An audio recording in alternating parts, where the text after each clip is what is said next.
एक बार फिर आपका बहुत स्वागत है। नमस्कार, मैं सोनाली और आप देख रहे हैं केकेडी न्यूज। जी हां, आपको रूबरू कराते हैं प्राण प्रतिष्ठा की तैयारियों से, जो कि पूरे देश में जोरों शोरों से चल रहा है और इसको लेकर के पूरे देश में जो राजनीति हो रही है, इससे भी रूबरू कराते हैं कि आखिर देश की जनता क्या सोचती है। क्या वाकई में उनको भी लगता है कि देश में राजनीति हो रही है धर्म के नाम पर? राम मंदिर की प्राण प्रतिष्ठा कार्यक्रम को प्रधानमंत्री नरेंद्र मोदी के हाथों नहीं कराना चाहिए। तमाम मुद्दों पर बात करेंगे। इसके साथ ही आपको बता दें, 22 जनवरी का इंतजार सभी को बेसब्री से है, जिसमें केवल कुछ ही दिनों का वक्त बचा हुआ है। लेकिन उससे पहले देश में राजनीति भी अपने चरम पर है और सियासी बयानबाजी भी काफी तेज हो गई है। विपक्ष कभी प्राण प्रतिष्ठा कार्यक्रम को बीजेपी का कार्यक्रम बता रही है, तो कभी ड्रामा और धर्म के नाम पर राजनीति बता रही है। इस बीच अयोध्या में राम मंदिर के प्राण प्रतिष्ठा समारोह से कई बड़ी खबरें सामने आई। जी आपको एक खबर और बता दें, हाईकोर्ट में प्राण प्रतिष्ठा कार्यक्रम पर रोक लगाए जाने की मांग को लेकर के जनहित याचिका दाखिल की गई। इलाहाबाद हाईकोर्ट में याचिका दाखिल कर पीएम नरेंद्र मोदी के हाथों प्राण प्रतिष्ठा पर रोक की मांग की गई है। याचिका में शंकराचार्य की आपत्तियों का हवाला देते हुए इसे सनातन परंपरा के खिलाफ बताया गया। आरोप है कि बीजेपी 2024 के लोकसभा चुनाव का लाभ उठाने के लिए यह आयोजन कर रही है। इस विषय पर बात करने के लिए हमारे साथ हमारे संवाददाता जुड़े हुए हैं अयोध्या से धर्मेंद्र जी और फर्रुखाबाद से दीपचंद दीक्षित जी। तो हमारा सबसे पहला सवाल दीपचंद जी आपसे है, क्या आपको हमारी प्रॉपर आवाज आ रही है? जी दीपचंद जी, आपके आसपास बहुत सारे लोग दिखाई दे रहे हैं, लोगों में किस तरह का उत्साह दिखाई दे रहा है? उनसे पूछिए और जानिए कि 22 तारीख को क्या कुछ नया करने वाले हैं, अपने प्रभु श्री राम को किस तरह से लेकर के आएंगे? जी बिल्कुल, आपको बता दें कि फर्रुखाबाद की बात की जाए, फर्रुखाबाद में लगातार युवाओं के बीच में एक उत्साह लग रहा है, जैसे कि एक नई दीपावली हो रही है। इसी को लेकर के हमारे पास बहुत से लोग मौजूद हैं, इनसे भी बात करेंगे आखिरकार दीपावली किस तरीके से अबकी बार बनाएंगे। बहुत ही भव्य दीपावली 22 तारीख को मनाई जाएगी। बहुत ही ढंग से राम मंदिर अयोध्या में रामलला अपने गर्भगृह में विराजमान होंगे और प्राण प्रतिष्ठा होगी। सभी लोग पूरे ताकत के साथ अपने अपने घरों में दीपावली मना के दीपक जलाएंगे, आतशबाजी छोड़ाएंगे, बहुत ही भव्य दीपावली मनाएंगे।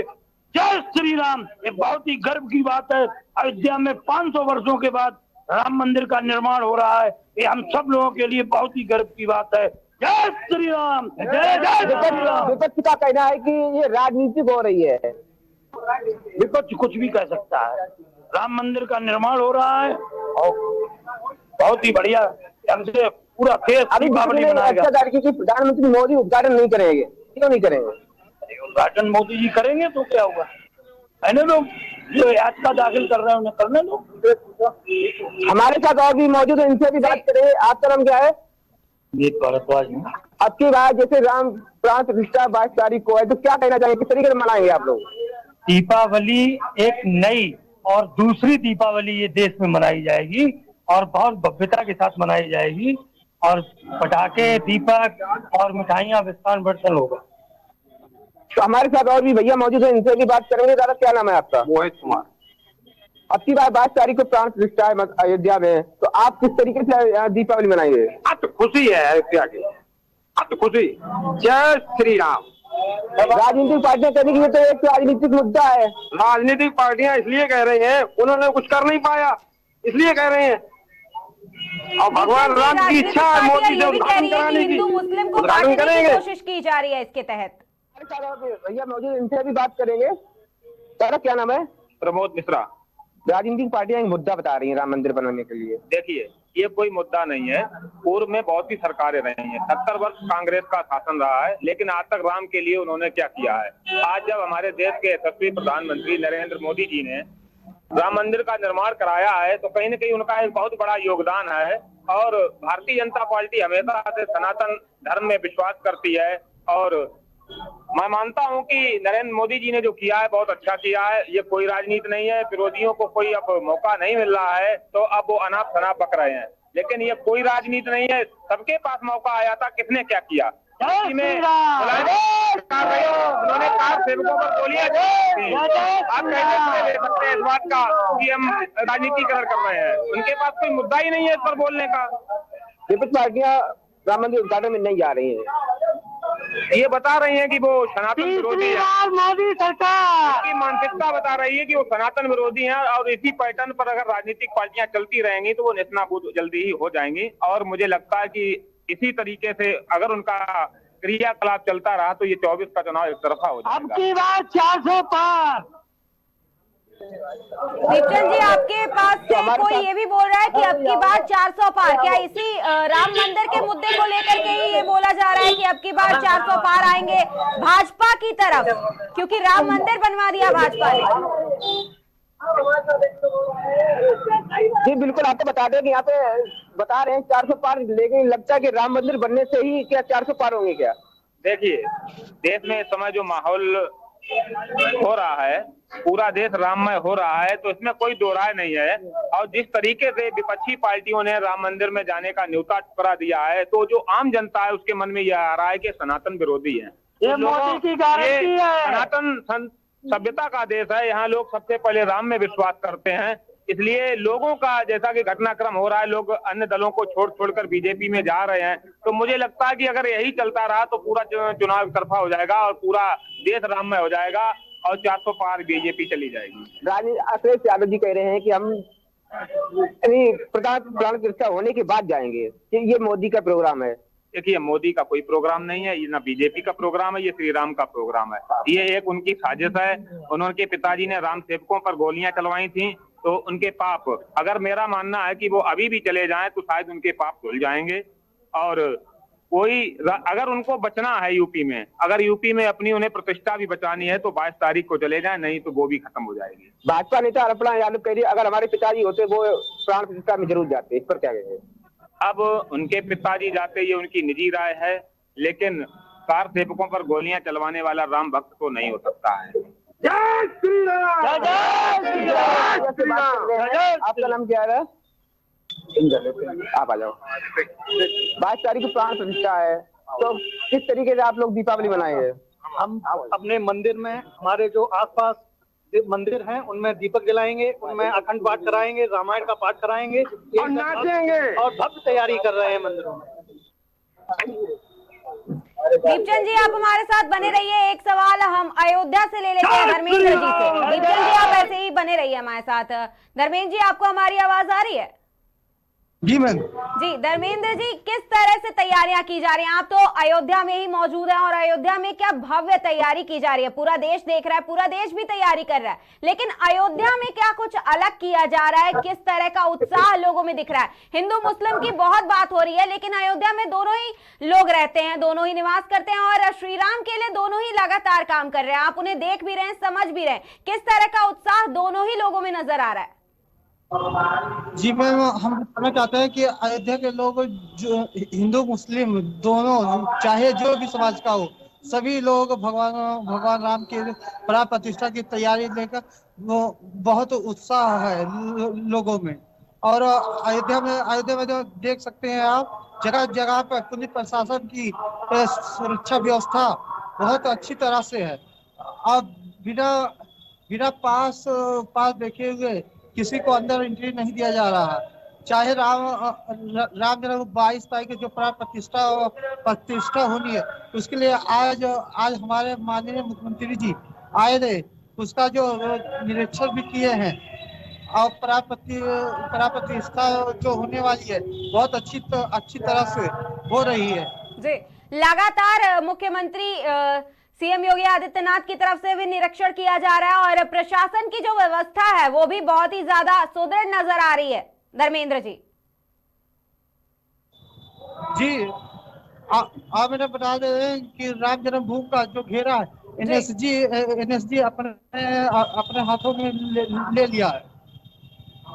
जी धर्मेंद्र जी हमारे साथ बने रहिए। दीपचंद जी, हम वापस आपके पास ही लौट करके आते हैं। दीपचंद जी, एक सवाल ये है कि वहां पर किस तरह की सुरक्षा व्यवस्था देखने को मिल रही है? जैसा कि हर जिले में प्राण प्रतिष्ठा को लेकर के कड़े इंतजाम किए जा रहे हैं, सुरक्षा व्यवस्था के इंतजाम किए जा रहे हैं, लोगों से अपील की जा रही है कि 22 तारीख को राम मंदिर का दर्शन करने के लिए ना जाए, 22 तारीख के बाद जाए। तो आपके जिले में क्या कुछ इंतजाम किए गए हैं और किस तरह से लोगों से अपील की गई है?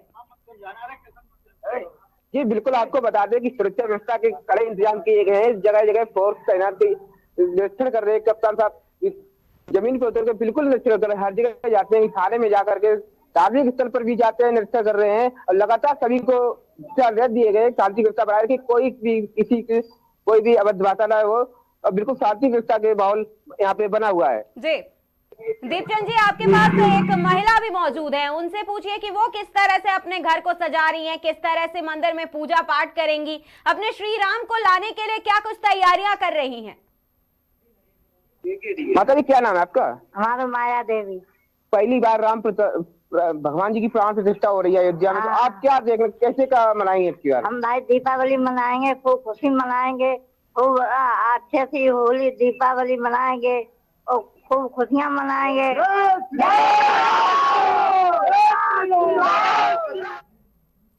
दीपचंद जी, एक सवाल ये है कि इनका जो एज देख करके लग रहा है, ऐसा लग रहा है कि ये बाबरी मस्जिद जब ढाया गया था तब के समय में भी रही होंगी, तो उस समय में क्या कुछ देश में चल रहा था, क्या कुछ दशा उस टाइम की थी और अब कितना बदलाव इनको नजर आ रहा है। राम मंदिर बन करके तैयार हो गया है, तो क्या कुछ खास बातें बता सकती हैं?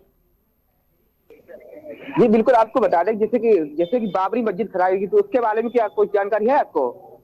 जो अयोध्या में बाबरी मस्जिद खरवाई गई थी उसके बारे में जानकारी है आपको? बेटा हमें तो जानकारी है। ये ज्यादा बुजुर्ग हैं लेकिन इनको जानकारी नहीं। हम आपको बता दें कि भैया मौजूद है, इनसे भी हम पूछेंगे प्रभु मिश्रा जी से कि बाबरी मस्जिद को खरवाया गया था, गोलियां चली थी, इसके बारे में क्या कहेंगे आप? देखिए 6 दिसंबर 1992 को जो माननीय तत्कालीन मुख्यमंत्री कल्याण सिंह जी की सरकार में जो बाबरी गिराई गई थी, अगर कल्याण सिंह, आज राम मंदिर इतना बड़ा क्रेडिट है तो हमें बाबू कल्याण सिंह को नहीं भूलना चाहिए, जिन्होंने उसकी नींव रखी थी। उन्होंने गोली नहीं चलाने का आदेश दिया था, मुख्यमंत्री पद पे लात मार दी थी। इतने बड़े राम भक्त को हम नहीं नेग्लेक्ट कर सकते हैं। अगर आज राम मंदिर पूरे देश में विदेश में छा रहा है तो उसकी कहीं न कहीं नींव बाबू कल्याण सिंह जी हैं, जिन्होंने उसकी आधारशिला 6 दिसंबर 1992 को ही रखी थी। इसमें भी कांग्रेस अपना ही नाम लेना चाहती है दीपचंद जी। दीपचंद जी, कांग्रेस लगातार इसी बात को कहते आ रही है कि ताला हमने तुड़वाया, वो उसका क्रेडिट लेना चाहती है और भाजपा अब क्रेडिट ले रही है कि उन्होंने मंदिर बनवा दिया। जी, जैसे कांग्रेस कह रही है कि ताला हमने तोड़वाया था, वो अपना क्रेडिट लेना चाहते हैं, इस पर आप क्या कहेंगे? देखिए, कांग्रेस में समय समय पर अनेक नेता हुए हैं।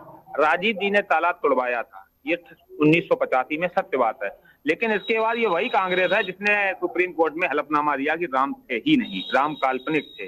तो अब कांग्रेस जब राम का अस्तित्व ही नकार रही है तो कांग्रेस से क्या अपेक्षा की जा सकती है इससे बढ़कर कि राम मंदिर राजनीतिकरण किया जाए? वो तो कुछ भी कह सकते, जब उन्होंने यही कह दिया कि श्री राम थे ही नहीं, तो इससे बड़ी और कौन सी बात और होगी जो कांग्रेस और कहना चाहेगी? अब यही कांग्रेस लगातार राम को लेकर के सियासत कर रही है। दीपचंद जी, कुछ और बता रहे हैं। समाजवादी पार्टी में जो कुछ नेता गए हैं, जैसे स्वामी प्रसाद मौर्य हैं, ये सपा को समाप्त करने के लिए गए हैं और ये जिस पार्टी में जाते हैं, जब तक ये बहुजन समाज पार्टी में रहे उसको समाप्त कर दिया, अब समाजवादी पार्टी में आए, उसको समाप्त करने के बाद फिर किसी नई पार्टी में चले जाएंगे।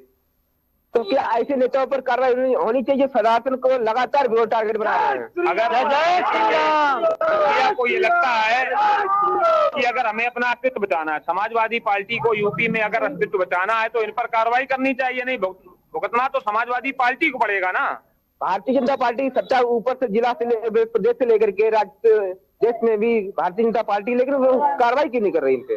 देखिए, प्रदेश में जहां तक बात है, अब उनकी पार्टी उनका निजी बयान बताकर पल्ला झाड़ लेती है, लेकिन दूसरी बात आप ये भी देखिए कि उनके अनर्गल जो बयान आ रहे हैं कि इस तरीके के उल्टे सीधे बयान दे रहे हैं, उनका क्या आप देख रहे हैं सोशल मीडिया पे क्या चल रहा है, लोग उनको किस तरीके से ट्रोल कर रहे हैं। तो आने वाला जो 24 का चुनाव है, मुझे लगता है कि वो खुद भी जमानत नहीं बचा पाएंगे और हमें नहीं लगता पूरे प्रदेश में कई पार्टी जमानत बचाने के लायक है। तो जी बिल्कुल, आपको बता दें कि जैसे स्वामी प्रसाद मौर्य लगातार हमला कर रहे हैं सनातन पर, इसी के विरोध में ये कह रहे हैं कि जैसे कि 24 में जो चुनाव आएगा कि समाजवादी पार्टी को बिल्कुल समाज पार्टी किया जाएगा। दीपचंद जी, आपके पास बहुत सारे लोग मौजूद हैं, एक सवाल ये भी ले लीजिए कि बार बार लगातार विपक्ष एक ही सवाल उठा रहा है कि देश को हिंदू मुस्लिम में बांटने की राजनीति की जा रही है। क्या देश की जनता को भी वाकई में ऐसा लगता है कि देश में हिंदू मुस्लिम को बांटने की राजनीति कर रही है भाजपा? जी बिल्कुल, जैसे कि देश विपक्ष कह रहा है कि जो भाजपा है, भारतीय जनता पार्टी है, जो हिंदू मुस्लिम बांटने की राजनीति कर रही है, इस पर क्या कहेंगे आप?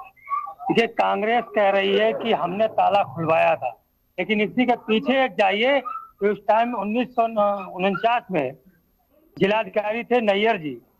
उन्होंने जब वहां पे प्राण प्रतिष्ठा हुई थी तब नेहरू जी प्रधानमंत्री थे और मुख्यमंत्री कांग्रेस का था, तो उन्होंने उसको सस्पेंड कर दिया था, डीएम को वहां से हटा दिया था।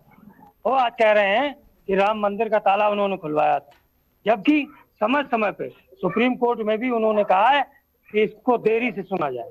भारतीय जनता पार्टी कह रही है कि भाजपा एक बता रही है कि हिंदू मुस्लिम करा रही है, विपक्ष कह रहा है, इस पर कहीं लगता है, कहीं देश में लगता है, पहले तो फैलाई गई अफवाह कि मोदी जी ऐसा कर देंगे वैसा कर देंगे। आज उनके शासनकाल से, भाजपा के शासनकाल में सबसे ज्यादा संपन्न मुस्लिम समाज है। मुस्लिम समाज के लिए ही भाजपा ने बहुत कुछ किया है। तो 2024 में क्या लग रहा है? 400 पार दीपचंद जी, एक सवाल ये भी है कि क्या वाकई में प्राण प्रतिष्ठा पीएम मोदी के हाथों होना चाहिए या नहीं? जैसे कि याचिका दाखिल की गई, क्या देश की जनता को भी यही लगता है कि ये पीएम मोदी के हाथों प्राण प्रतिष्ठा नहीं कराना चाहिए? जी बिल्कुल, जैसे कि अभी विपक्ष याचिका दायर की थी प्रधानमंत्री को प्राण प्रतिष्ठा नहीं करानी चाहिए, तो क्या लगता है करानी चाहिए या नहीं करानी चाहिए? क्या विपक्ष ने कोई ऐसा कार्य किया है राम मंदिर के लिए जिसके लिए उनको लगता है कि प्रधानमंत्री को नहीं करनी चाहिए? 1989 में सोमनाथ से लेकर और अयोध्या तक अडवाणी जी ने रथ यात्रा की। उसके जो वर्तमान प्रधानमंत्री इस समय नरेंद्र मोदी जी हैं, वो उस रथ को संचालन कर रहे थे। इसके बाद साध्वी रितंबा जी, उमा भारती जी, बाबू कल्याण सिंह जी ने अपनी सरकार को भी, कुर्सी को भी लात मार के राम मंदिर के लिए त्याग कर दिया। हमारे साथ एक युवा है, इनसे भी बात करेंगे। क्या नाम है आपका? ऋषभ भारद्वाज। 2024 में जो मतलब जो 22 तारीख को प्राण प्रतिष्ठा हो रही थी, उसके बारे में आप क्या कहेंगे? 22 तारीख को हम दीपावली मनाएंगे, बहुत ही धूमधाम से मनाएंगे, दिए जलाएंगे, आतिशबाजी जलाएंगे, मिठाइयाँ बांटेंगे, बहुत धूम। जय जय श्री राम। कोई राजनीतिक मुद्दा नहीं है, राम सबके हैं, मेरे भी हैं और सबके हैं। विपक्ष कह रहा है कि प्रधानमंत्री मोदी से ही क्यों उद्घाटन कराया जा रहा है मंदिर का, क्यों प्राण प्रतिष्ठा कराई जा रही है? मोदी ने इतना संघर्ष किया, सभी का विरोध झेला, इसलिए मोदी करेंगे उद्घाटन। तो खास तौर से जनता का जी दीपचंद, कहना है कि प्रधानमंत्री जो देश के हैं उनको उद्घाटन करना चाहिए, उनको प्राण प्रतिष्ठा करानी चाहिए, ये जनता का कहना है। अगर उनको लगता है, अगर उनको ऐसा लगता है कि हमसे जुड़ने के लिए आपका बहुत बहुत धन्यवाद दीपचंद जी। भाजपा वाले अगर कह रहे हैं राजनीति कर रहे हैं तो अयोध्या में बनवा रहे हैं मंदिर, तो उनको मथुरा में कैसे मंदिर बनवा देना चाहिए? अरे उन्हें रामचरितमानस नहीं पकड़ी? रामचरितमानस पढ़ा है क्या? रामचरितमानस की छपाई कहते हैं कि इसमें ये लिखा है वो लिखा है। रामचरितमानस गीता हिंदुओं का पवित्र ग्रंथ है और उसको सबको मानना चाहिए। अभी तक वो लोग कहते हैं। तो बिल्कुल आपको बता दें कि फर्रुखाबाद में लगातार उत्साह का माहौल देखा जा रहा है। श्री राम के नारे वंदे सुंदरकांड पाठ का पाठ किया जा रहा है। हर जगह मंदिर पे देखा जाता है सुंदरकांड का पाठ हो रहा है, राम के नारे लगाए जा रहे हैं और जगह जगह अच्छी व्यवस्थाएं की जा रही है। दीपावली को लेकर के हर जगह दीपावली के पर्व को लेकर के लगातार व्यवस्था भी पुलिस प्रशासन की अच्छी तरीके से चल रही है। और आपको बता दें ये भी कि मंदिर पर सजावट की भी अब लगातार जारी है और जगह जगह पाठ मंदिर की व्यवस्था भी की जा रही है। तारीख पूछने वाले भी नहीं मिल रहे हैं। तो जो लोग कहते थे कि आएंगे मंदिर वहीं बनाएंगे, तारीख नहीं बताएंगे, बता दिया है 22 जनवरी को 12:30 बजे प्राण प्रतिष्ठा शुभ मुहूर्त मोदी जी करने वाले हैं।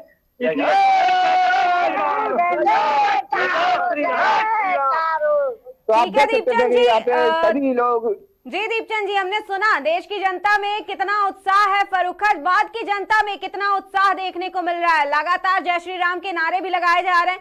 आप दोनों का ही बहुत बहुत धन्यवाद हमसे जुड़ने के लिए। आपको बता दें फर्रुखाबाद हो, अयोध्या हो या फिर देश के अन्य जिले हो, हर जगह पर जोरों शोरों से तैयारियां चालू हैं प्राण प्रतिष्ठा कार्यक्रम को लेकर के। 22 जनवरी को लेकर के लोगों में अलग ही उत्साह देखने को मिल रहा है। लोग इसे 22 जनवरी को दीपावली मनाने की बात भी कह रहे हैं कि प्रभु श्री राम अयोध्या आ रहे हैं, अपने घर वापस आ रहे हैं, तो उस दिन दीपावली मनाया जाएगा पूरे देश में। हर एक इंसान इस चीज को मनाने के लिए बेहद खुश नजर आ रहा है, उत्साहित नजर आ रहा है। बस देखना यह है कि विपक्ष लगातार जो राजनीति कर रही है, इस मुद्दे को लेकर के। क्या वाकई में 22 जनवरी को कुछ अलग होने वाला है, विपक्ष कुछ अलग करने वाला है? प्राण प्रतिष्ठा कार्यक्रम में कांग्रेस ने जाने से मना कर दिया, उसके बाद सपा ने भी जाने से मना कर दिया प्राण प्रतिष्ठा कार्यक्रम में, और इसके बाद इसका हवाला दिया गया कि 4 शंकराचार्य नहीं आ रहे प्राण प्रतिष्ठा कार्यक्रम में, इसके चलते विपक्ष भी कार्यक्रम में शामिल नहीं होगा। तो देखना यह है कि वाकई में 22 जनवरी को क्या कुछ होता है, क्या पीएम मोदी के हाथों प्राण प्रतिष्ठा का कार्यक्रम होता है। फिलहाल के लिए नमस्कार, देखते रहिए केकेडी न्यूज।